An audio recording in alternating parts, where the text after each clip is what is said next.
Hello everyone and welcome back to the Victory Lap of Lothric. Hopefully this time we'll be able to make it through Earthhill without getting the shit kicked out of us by Sticky Bandit and all the other good invaders out there. But first, before we trudge our weary trail, we need to help someone, a friend in need, Cirrus of the Sunless Realms. I'm not sure why they implemented this mechanic as in she's put down her sign and you get summoned in. I think it would have been a lot cooler if you had put your summon sign down in a specific place and then you were automatically summoned in by Cirrus. That would be really, really cool. That would be a nifty little secret. Oh, Cirrus. What seems to be the trouble? Kraton the Wanderer. Good old Kraton the Wanderer from Dark Souls 2. Right, let's go help Cirrus out. Obviously, now Kraton is a finger of Rosaria. Oh, what are you doing? Come on, Kraton.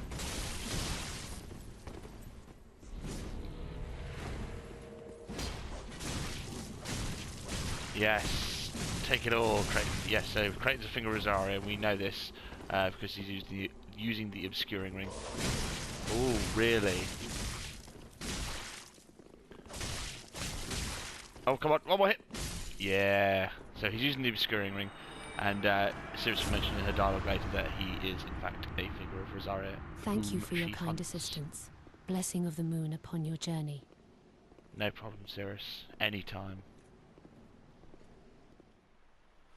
Now, I don't think there's any particular significance as to why Kraton was invading in this particular area, or why he invades us later on, further in Erythil. I think he's just there to bridge the continuity between 2 and 3. And Kraton was probably the coolest character in Dark Souls 2, apart from Lucatil. Right, we need to go back to Firelink first because we've got a few bits and pieces we need to catch up on, and we need to go talk to Cirrus, and so she can thank us for giving her a hand.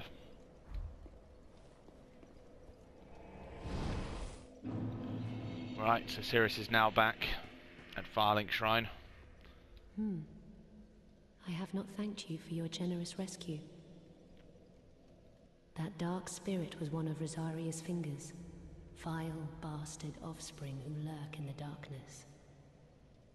My sworn enemies. I'll pretend you didn't say that, Cirrus. Fearsome invaders, to say the least. Well, thank you. I tried. I would not have made it alone. You have my deepest gratitude. So you had to gank him. You absolute scrub. Right, so she gives us a blessed mailbreaker and the silver cat ring.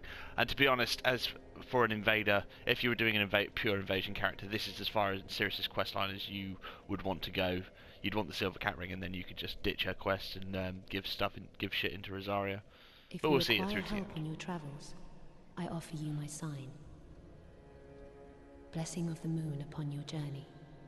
So she says she'll offer us our sign so we can summon her, even though we've been able to summon her for like Deacons of the Deep and stuff like that. So if you require help on your... Okay, right, let's silver cat ring was Dark Souls 2 ring. Sweet Chalquois sells it to you, the crazy cat. Silver ring depicting a leaping feline, prevents damage from falling. Wow, that's so fucking useful, this ring. And for an invader, it's really, really indispensable for some areas. In the age of the gods, or possibly just following it, an old cat was said to speak a human tongue, with the voice of an old woman and the form of a fanciful immortal. So that could be, I think that's meant to evoke memories of either Chalquois from 2 or Alvina, is it? Alvina from Dark Souls 1. I'm guessing they've deliberately made it, you know, very woolly and sort of like, oh, it could be either or, sort of in the Age of Gods or possibly just following it. So that could either be Dark Souls 1 or Dark Souls 2. So, yeah, very good. They like me some kitty cats. Right, what we've done, what I've done off screen is I farmed up enough souls to get the tower, the tower key of the decrepit tower behind Firelink Shrine, which leads to the bell tower. The bell tower is the grave of the Firekeeper's past. When a Firekeeper has served her purpose, she is led into true darkness, where she enjoys a long, deserved sleep. Very, very dark overtones to that item description, given what we find at the bottom of the tower.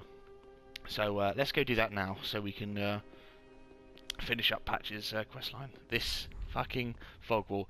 Out of all the things in Dark Souls 3 to hate, people need to hate this the most. This is the most frustrating part of this game. There we go. Right. So we've probably got a seed. Yeah. Don't forget to pick up our seeds. Right. Let's go get our Firekeeper soul so we can cure this blasted hollowing, so we don't look like fucking beef jerky. Right, first of all, actually, I'll kick down the ladder later, that's fine. We don't need to do that now, I can do that on my own time. Right. So once we step on this button, the lift takes us up. Just before we go up, the door will close behind us. Someone is trapping us in here. Some nefarious being, no doubt. Firekeeper's soul. Soul of a Firekeeper who is said to have returned from the abyss. This Firekeeper preserves the bonfire and serves its champion. She is said to have soothed and accepted the dark sigil, which has tainted her soul, and yet her soul will one day embed itself in the bosom of another Firekeeper. I'm not sure if this is referencing another Firekeeper that we've met in any of the previous games, be it Anastasia or the Dark Midnightess or even the Emerald Herald. I think she was a Firekeeper, wasn't she? It's just as yet unnamed Firekeeper. Maybe the Firekeeper that was supposed to tend to Gundyr, quite possibly. But once we give this to our Firekeeper, she will be able to heal the dark sigils from us. Get a nice little vantage point of Firelink and the graveyard. You can see the bonfire where we fought Udex Gundyr. Very good. Very, very good. And there's the first bonfire that leads into the graveyard. Very cool. Right. Let's see if we can go. See if we can escape this nefarious trap that's been set for us. Right. Sorry, friend. Be more careful. By the gods, curiosity is gonna kill you, kittens. Some places are better left alone, you know. Oh, sorry. Am I a tad too late? Oh, Patches, you bastard. Let me out. Have no fear. There's beauty in death. Besides, you're amongst your own. Plenty of company, right?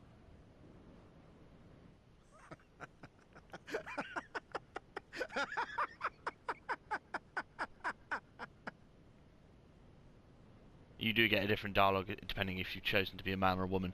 So when he says you're amongst your own, he's talking about, you know, female Firekeepers. Oh, no matter. I'll look after things. By stripping every last trinket off your corpse, you're gonna make some lucky customer very happy. Just fucking try it, Patches. I will fucking end you. Oh, no. Right. Okay, now there are two ways we can get down. The quick and safe way, or the way that leads to certain death, trying to get that fucking Firekeeper set. I am going to take the quick and safe way, and then off camera I am going to get that Firekeeper set, because I will die at least a few, at least a dozen times before I'm finally able to get it.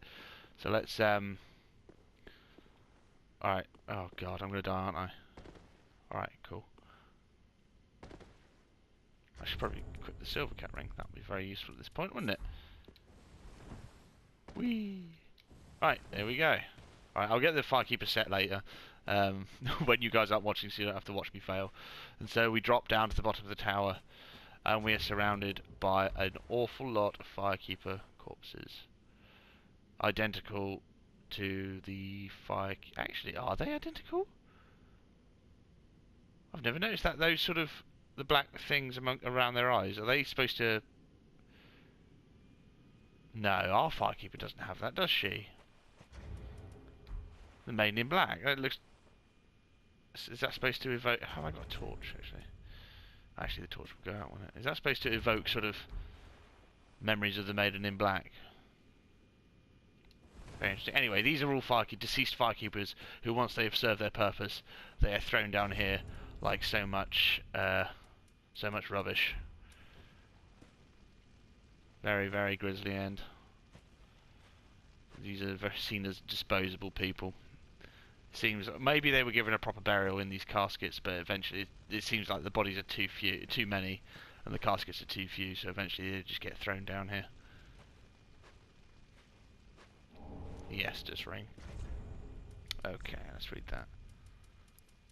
Very useful ring as well, actually. Very good. It will increase your potential health pool without actually increasing your health. So very good for survivability in invasions, especially sort of at a slightly higher level. Green ring crafted from shards.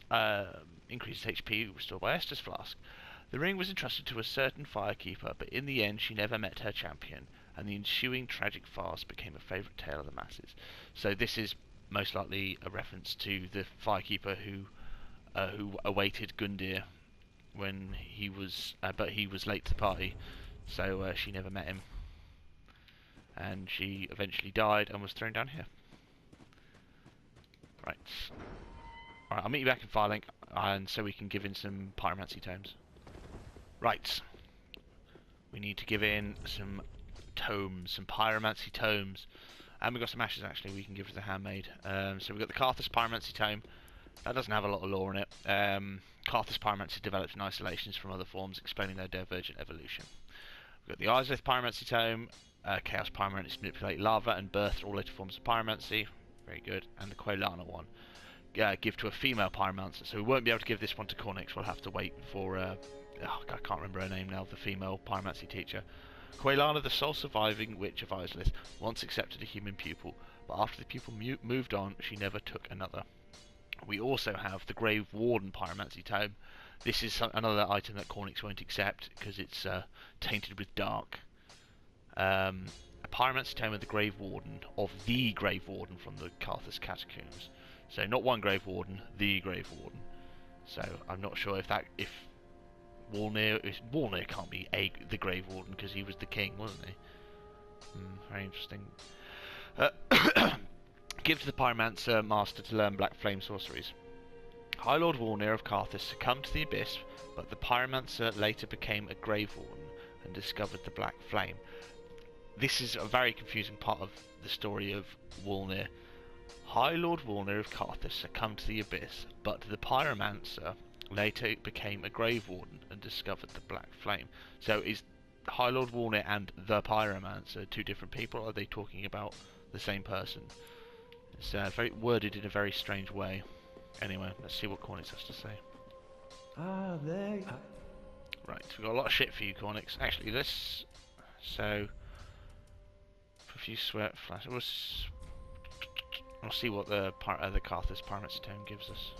Well, well. I've never seen anything like this. This inscription. This tome is from the catacombs. Fascinating. On this day, the teacher learns alongside the pupil. So he hasn't seen these pyromancies before. Like they said, they're different from those that developed in the Great Swamp. So that gives us access to Karthus Flame Arc, Karthus Beacon. I think that's it, isn't it? Oh no, and Acid Surge, of course.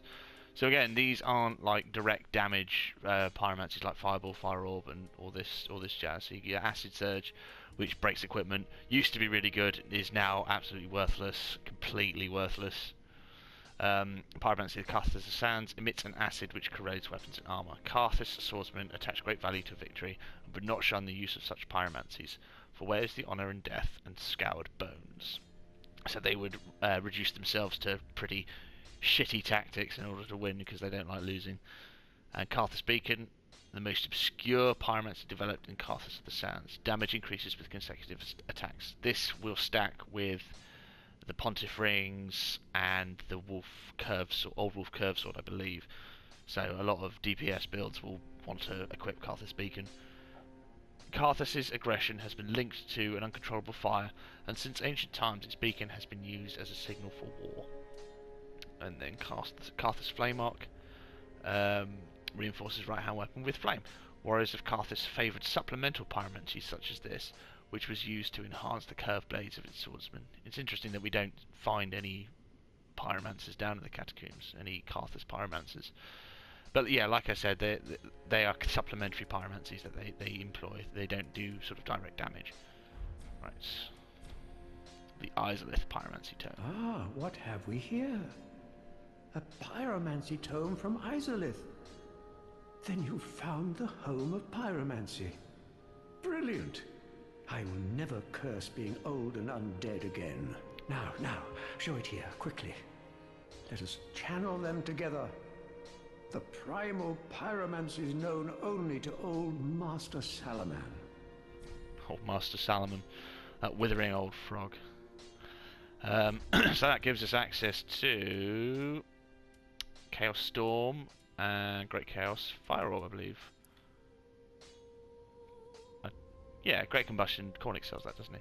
Yeah, so Chaos Storm, the Art of the Flame of Chaos from Ancient Izalith erects multiple Chaos fire pillars in vicinity. Useless spell. Absolutely fucking useless. Don't use it, please. Chaotic Flame melts even great boulders and creates a brief surge of molten lava on impact. The all-engulfing Chaos Flame eventually formed a tumultuous seedbed which birthed the twisted things known as demons. So the flame came first, then came the bed of chaos, and then came the demons.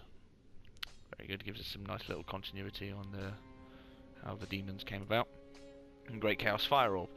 Art of the Flame of Chaos from Ancient Izalith hurls a Great Chaos Fire Orb. Quite a good pyromancy, actually. A chaotic flame melts even great boulders and creates a brief surge of molten lava on impact. The Witch of Izalith and her daughters birthed the Flame of Chaos, but it devoured them along with their home. So, again, going back to Dark Souls 1, when the fire started to fade, the Witch of Izalith and her daughters, tried to imitate the first flame, or recreate it, or create a better flame, and they ended up creating the Chaos Flame, which sort of ran rampant and sort of they lost control of it. Oh, I don't suppose you want to have any of these, do you, Cornix? Ah, what have we here? By the gods, this inscription reads, Quelana, the ancient deity, one of the witches of Izalith. The last of them who wandered the lands. Then she must have returned to Izalith after all. But I regret to say, I cannot accept this. Quelana's pyromancies are for witches, and must be learned from a mistress. But thank you for allowing me to peer upon such a thing. If only I were a woman. Huh. Well, you're welcome, Cornix. I'm sure you'd appreciate having a look at it. I mean, you know, I'm sure you could give it a good crack. I'm not sure it really necessarily has to be a woman that uses it, but alright. And we've got this naughty pyromancy book, the Naughty Pyromancy Tome. I'm afraid I cannot accept this. This pyromancy tome is dark and delves into the depths of men where an untouchable flame resides. I cannot comprehend this myself, let alone teach it to you. It is a spell forbidden in the Great Swamp, and nearly everywhere else too. Only one terribly afflicted or burdened by deep sorrow could begin to understand this. That's an interesting line, and that gives us a little bit of background detail on, I will remember her name one day, the witch who teaches you all the dark miracles, sorceries and pyromancies. So she's afflicted and burdened by terrible sorrow and tragedy. So very good. Heed my word, fear the home of pyromancy. Yes, okay, that's very good. Do not right, begone. so What is it? that's pretty much the end of Cornix now. We've given him, I think that's all the pyromancy tomes. So he will just sit there and, you know, once we bought all his stuff, and again, nothing will happen with Cornix after we bought all his stuff and upgraded our flame. I don't think he has any extra dialogue. Okay, right, let's give you these fucking ashes before I forget. Gracious, and almost as if Awfully it warm lived at that. mere oh, I'm sure an Yes, so she knows that we've murdered Uria. Ashen one. Okay.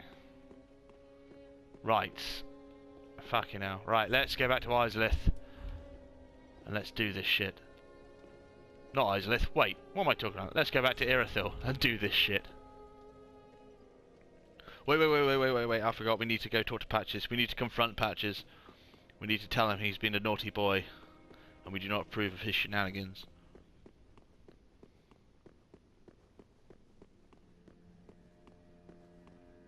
Oh, Patches. Patches, patches, patches. Why do you do this to me? Ah, look, you're alive. Now, hold your horses.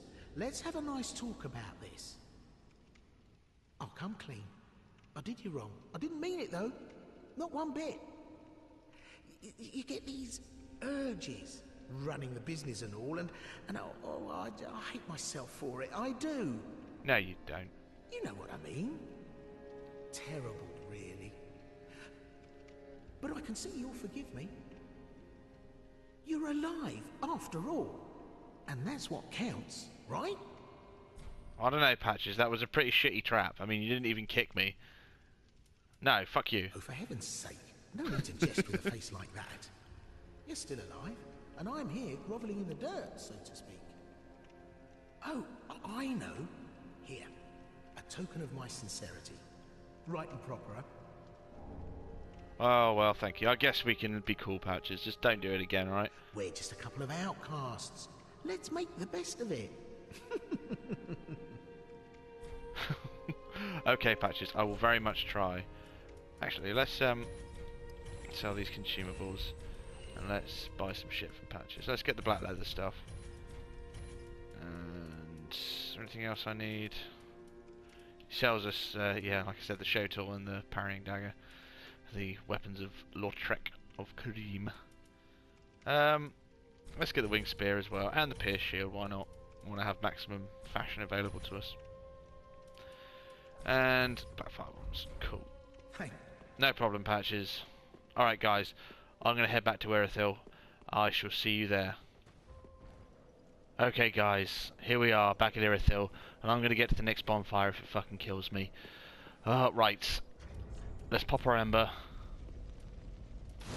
And our dried finger. And let's get the fuck on the road. Okay, magic weapon. I've put Lingering Dragon Crest on the build now, so magic weapon will last a little bit longer.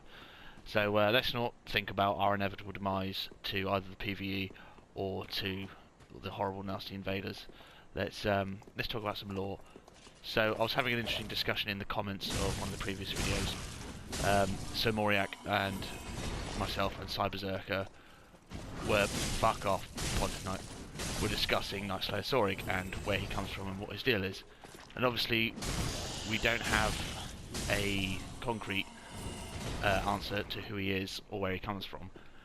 However, from discussing with these guys, so Moriak pointed out that the Night Slayer ring is actually the Ivory Warriors ring from the Ivory King DLC, and you get them from the Lois Knights.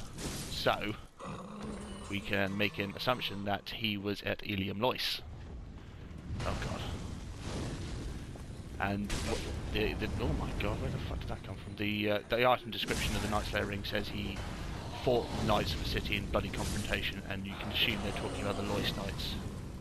And the Fume Ultra Greatsword, it says, oh my god, these fucking slaves don't play, don't they? Oh, this is the worst bit. If I can get past this bit, the rest of Erythil will be fucking plain sailing. Yeah, so, and the item description for the thugs says that it was, oh my god. Okay, yeah, that that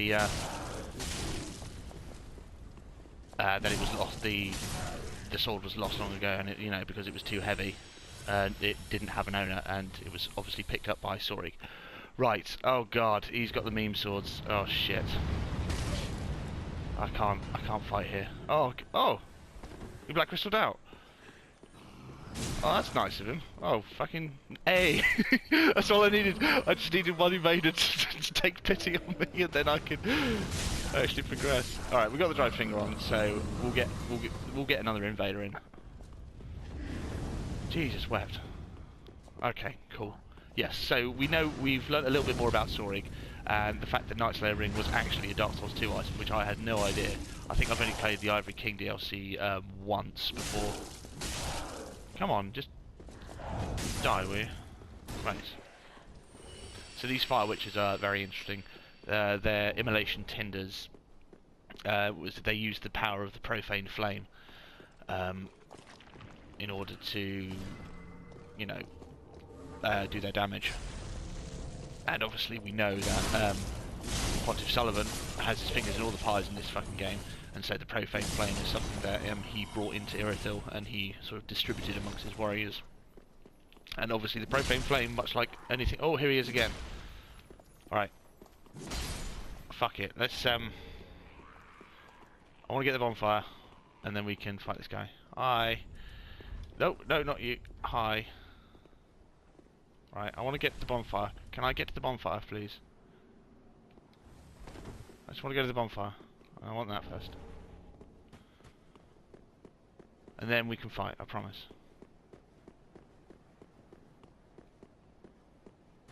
Right. Oh my god, loads of summon signs here. Right, we'll have a look at these people. Oh, you returned home again! Oh! Oh, come on, you can fight me. It's alright, don't worry, I'm not that much of a scrub. Unlike this guy with his fallen knight helmet and his silver knight armor, the crow talons. Fucking ethereal oak shield. Right, yes. Okay, so we can get that invisible wall now. Unless he's going to invade me again. Well, if he invades me again, at least we've got the bonfire and we can just go straight into fighting.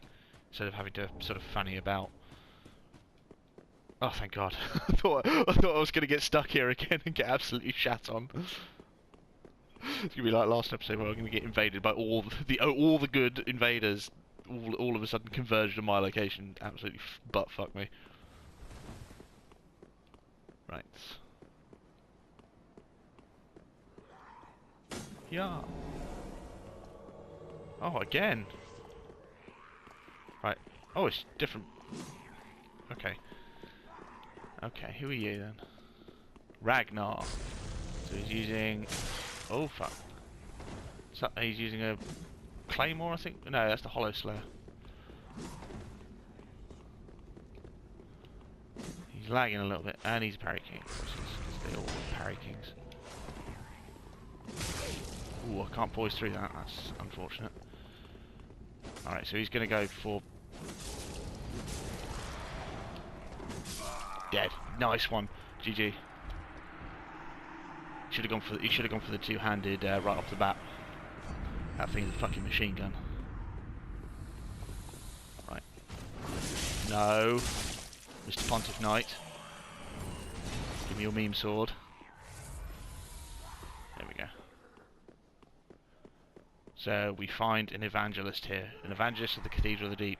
What she is doing in Irithyll is very interesting. Obviously, the miracle we get from her will imply that she's like lost her marbles. So she's left the Cathedral of the Deep and her duty in order to, I don't know, find some respite here. Be closer to Pontiff Sullivan, maybe.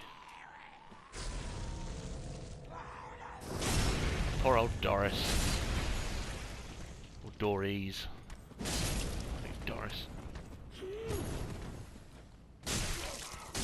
There we go. Doris gnawing, or Doris is gnawing.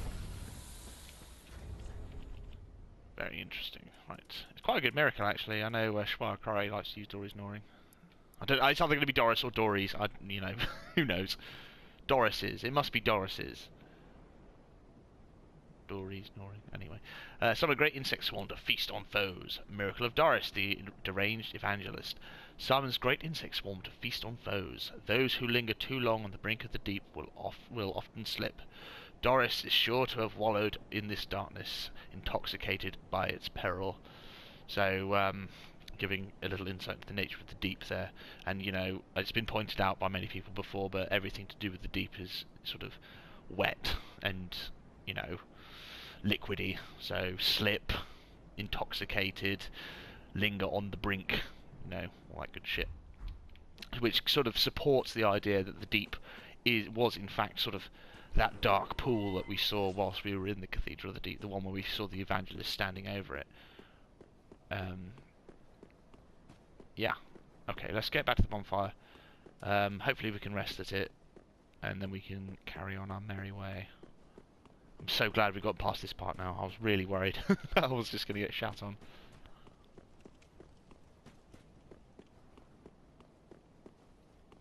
I love this level, Irithyll. It's such a good level to play through, and it's such a good level to invade in. Absolutely fantastic. All this wonderful architecture. These see you've got this praying, prostrate person. I mean, we can assume that all this area down here, Irithyll, the Boreal Valley, this was sort of the area that we never got to visit when we went to Anor Londo in Dark Souls 1. I mean, it would make sense. It's actually, maybe it isn't actually, because great parts of the Cathedral of Anor Londo is sort of are missing. Like the approach up to that area is completely missing. So I don't know if it's. I'd be correct in thinking that that this area is what we see from Dark Souls 1, right? Oh god, I am getting invaded. Okay, let's just carry on. It's fine. Let's get our proof of Concord kept. One of two we're going to be getting on this. Oh, Max McMeta. He's back. Okay, hopefully he'll want to fight us this time. I think I'm in more of a position to be able to fight him.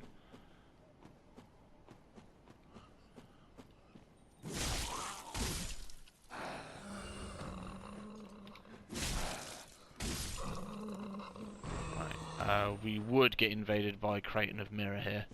We'll have to come back after Max McMeta has departed through one means or another. Oh, hello. You can get backstabbed. Right, let's get our undead bone shard. Oh, and he's returned home. I want to fight him. I don't know what this guy's capable of. Maybe he is absolutely meta and he would absolutely kick my ass. But maybe he's interested in gank hunting. Here we go, Creighton the Wanderer. Right, let's get magic weapon on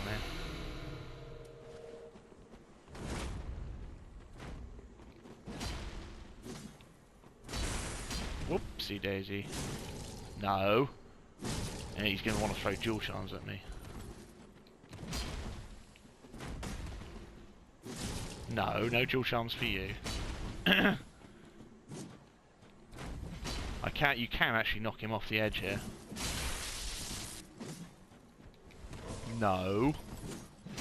Don't be naughty, Creighton. Naughty man. This guy's a proper invader. He's got fucking dual charms. I think he's got undead hunter charms, and I think he uses divine blessings as well when he runs out of Estus.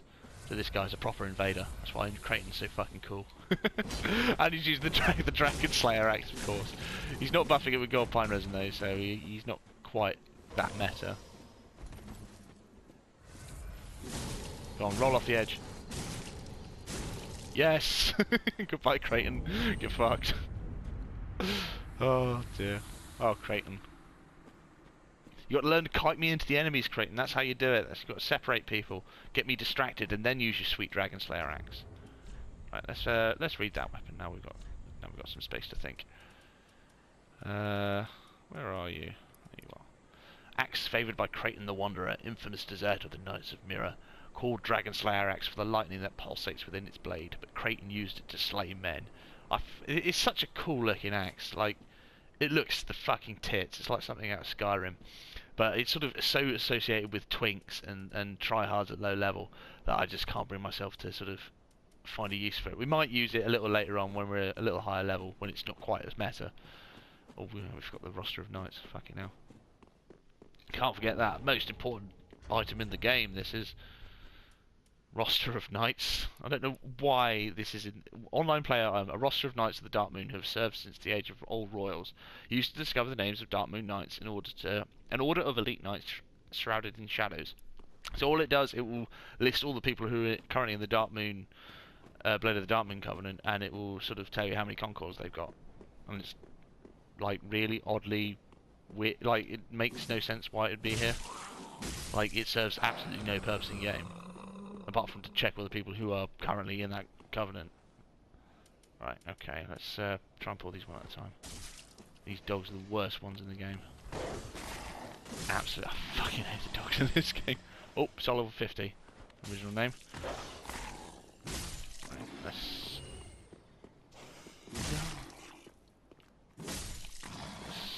we're not going to stop playing the game because of you, Mr. Invader. Alright, I've got my seeds. So if he tries to do a runner, we should be alright. Okay. I'm a bit worried about going into this room. Right, we're just going to have to progress. Maybe he'll kill us, maybe not. It doesn't matter, we've got the second bonfire now.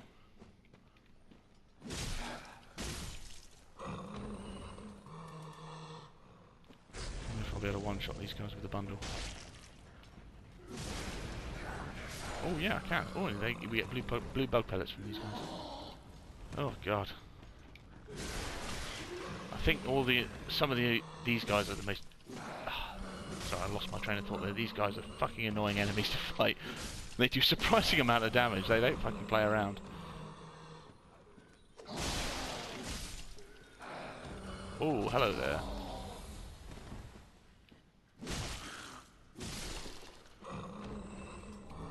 That's more blue bug pellets. Oh, there he is. Hello. Right, let's get out of here. It's too dark. I can't see what I'm doing.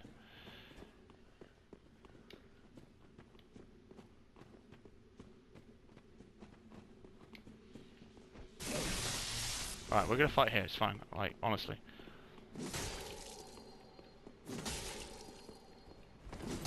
What are you doing? Whoa, ho, ho, poise casting. We got chase the bro build here. We're chasing the bro here. I saw that video too, mate. Dead. GG, mate. GG. That's a good build. Fucking chase the bro. He is the fucking man for mid-level builds, and his poise cast faith build is fucking OP as shit. He can almost one-shot phantoms with sunlight spear, and that's sort of miracle builds and caster builds. Everyone's like, oh well, caster builds are not viable in invasions and stuff. It's like, you don't need to make a build. You shouldn't make a build that is purely centered around casting. And like, because dumping loads into attunement means you're gonna just absolutely shit on the rest of your stats. You're either gonna have to sacrifice health or damage or, you know, endurance and stamina and stuff. Like, you can use very low amounts of attunement and get quite a few good casts, and you use those casts in situations where they are warranted, instead of spamming out Crystal Soul Spear or Sunlight Spear all the fucking time, or Chaos Bed Vestiges. You use it when it's appropriate, as opposed to sort of trying to make a pure caster, pure sorcerer build. And that's what sort of irks me about everyone. It's like, oh well, they really shat on, you know, caster builds and stuff. And I understand about, you know, they're having to allot your Ashen Esters and stuff. But the reason you have to do that is because you've got these really powerful spells that you can cast and do lots of damage without being in any immediate danger of getting attacked back. All right, get that. So yeah, miracle builds, you can make them fucking OP as shit for invasions. Not OP, but incredibly viable. So go watch Chase the Bro if you haven't. He's a fucking man. Right, Yorshka's Spear. I don't think I've ever seen anyone use Yorshka's Spear. I think I saw Prod use it in a video once. This treasure, gifted to the Yorshka Church, is enchanted by a soporific spell. I'm going to have to look up what soporific means. And was surreptitiously worshipped by Irithyll slaves. As a weapon, it is part spear and part hammer. The following allowing thrusting and the latter allowing strikes. Looks really cool, I think, like Yorshka's Spear.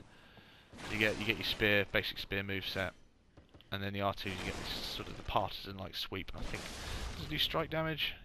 Yes, you get strike damage on the R2, and you get some good thrust on the R1s. It's unfortunate though, sort of is quite short as far as spears go. There are always better options, and the FP drain weapon art isn't that useful. At least I don't think anyway. Right, yeah, let's carry on our merry way. We're doing substantially better than we were last time with invaders.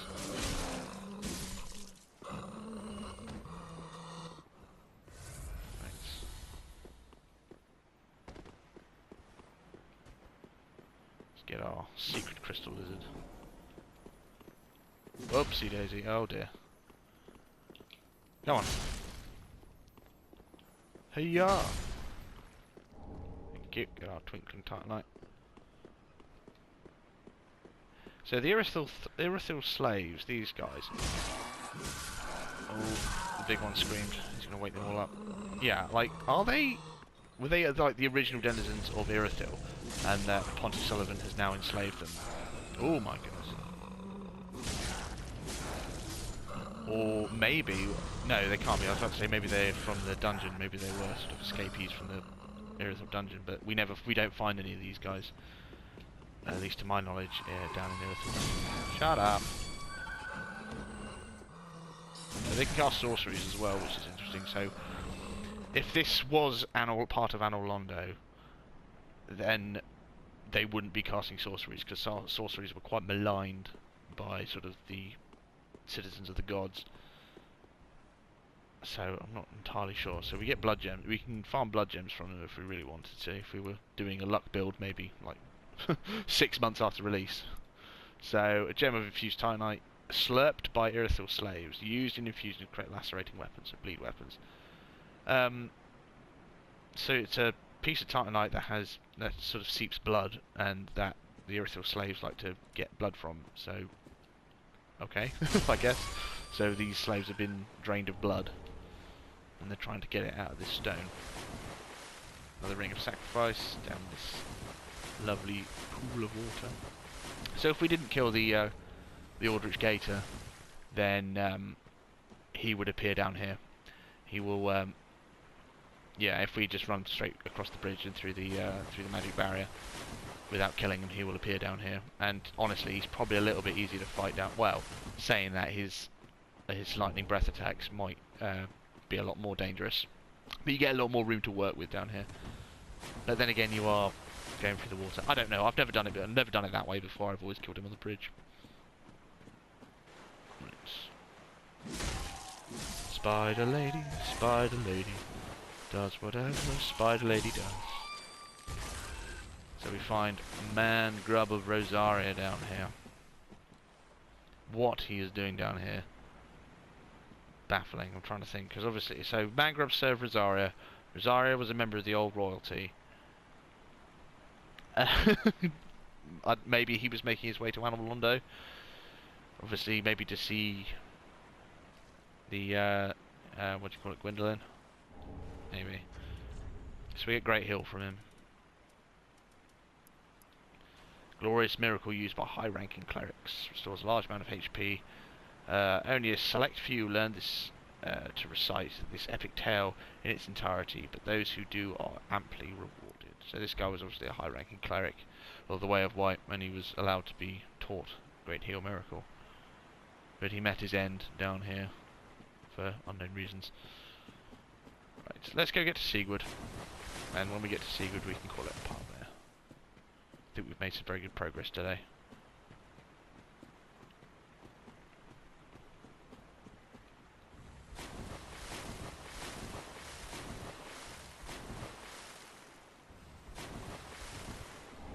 More green blossoms.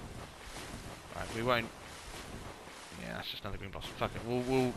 We'll do Profane Capital a lot later. We're not going to do that right now. And I think if we go to Profane Capital now, that will screw up Greyrat's quest line, and he will actually die. Oh god, I hope I sent him off. Oh shit. I hope I sent Greyrat off. Right. Oh well. I'm sure it's fine. Yeah, I think I must have done. I must have sent Greyrat off.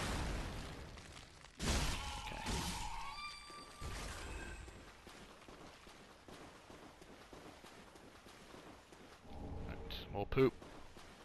So we're in the sewers now. So we get loads of piles of shit, and we get the excrement-covered ashes.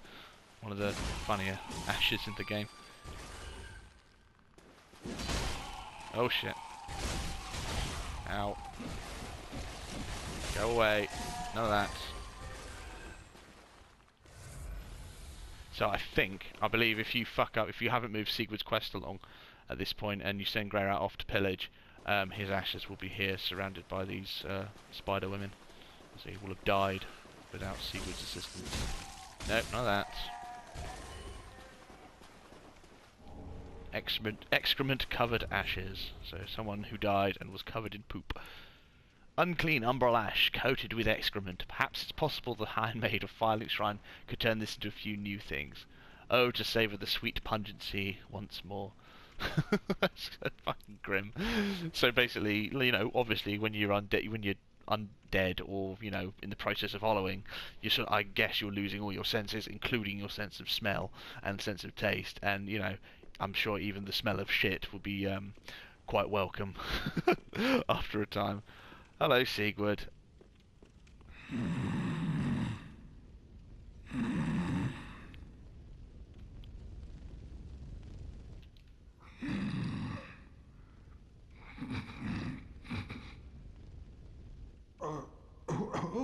Oh, excuse me, I must have dozed off.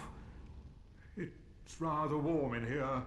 Yes, it's got a bit of fire on. Well, hasn't it been all too long? It's good to see you.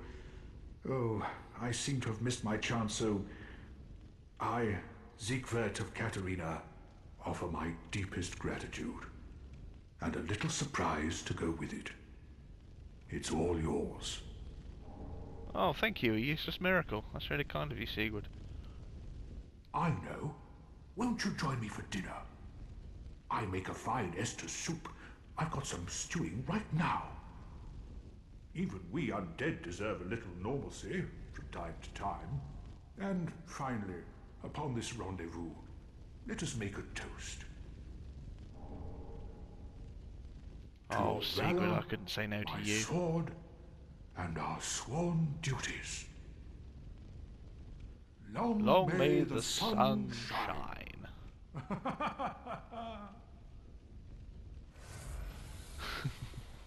Have you heard? Somewhere, hidden right here in Irithyll, is a deep dungeon. And even below that, the profaned capital, home of Yhorm, the reclusive giant lord. That reminds me, I've a grave promise to keep. Very ominous, Sigurd. Wonder what that grave promise could be. Doesn't involve killing, does it? Oh, sorry. I'm afraid I've cast a cloud over things. Well, I'm going to have myself a little nap. The only thing to do, really, after a nice toast. Oh, Sigurd. Okay, guys. Whilst we crack open a cold one with Sigurd, I will see you next time. So, long may the sun shine.